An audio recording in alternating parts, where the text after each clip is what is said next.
Hoje a gente vai mergulhar numa investigação acadêmica fascinante para desenterrar as verdadeiras origens de textos religiosos antigos.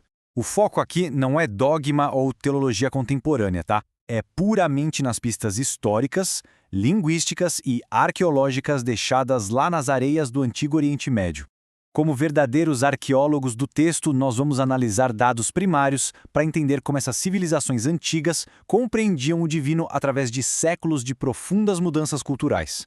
E a pergunta que dá o pontapé inicial em tudo isso é exatamente esta: Yahweh e El eram desde o começo a mesma divindade? A tradição moderna costuma assumir uma linha reta e ininterrupta de revelação, né?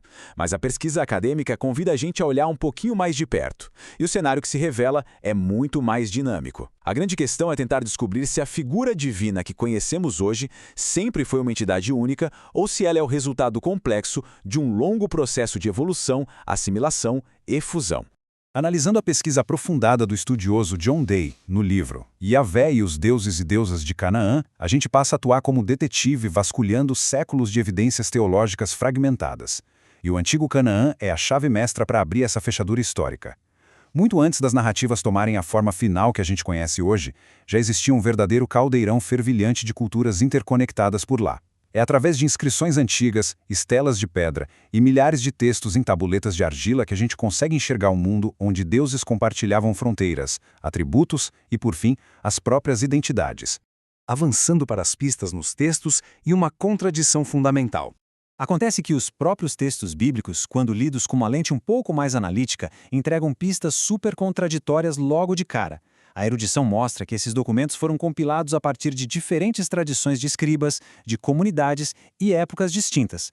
Pensa bem, como reconciliar relatos que discordam de forma tão afiada sobre quando exatamente o nome Yahweh apareceu na história? De um lado, a tradição que os acadêmicos chamam de fonte J afirma categoricamente que o nome já era usado nos primórdios da humanidade.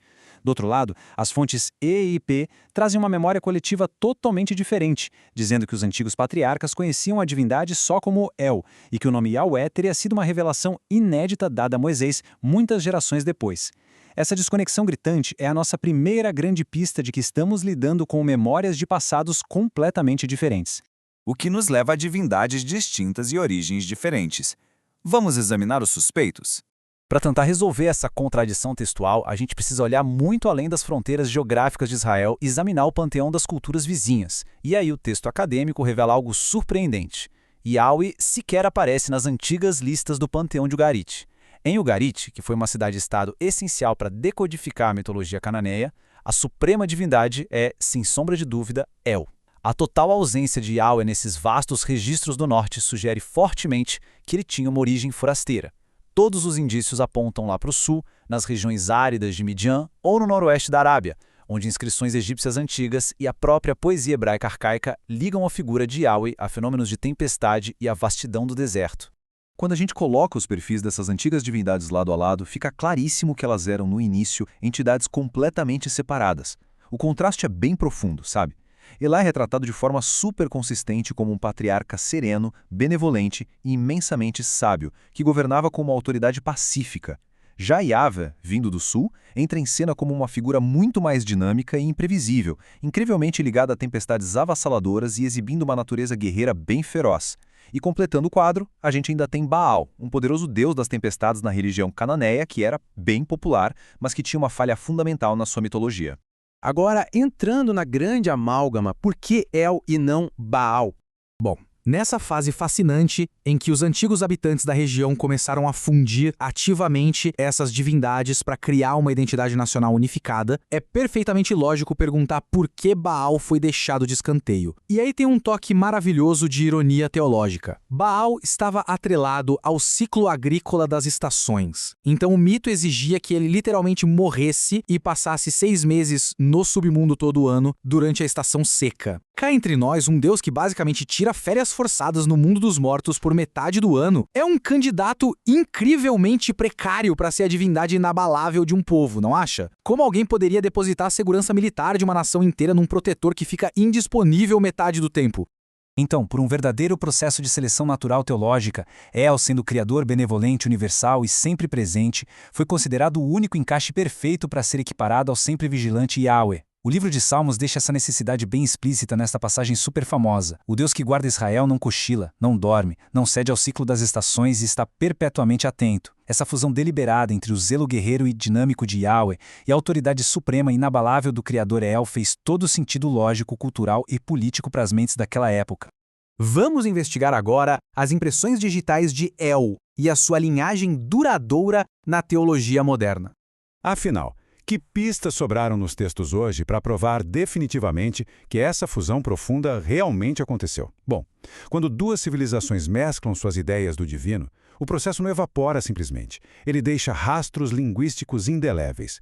E as impressões digitais de El ficaram permanentemente marcadas na própria estrutura da religião moderna. A vista mais chocante talvez seja o fato de que o próprio nome da nação carrega o título do deus cananeu, Israel, que se traduz como El governará, não contendo absolutamente nenhuma raiz ligada ao nome Yahweh.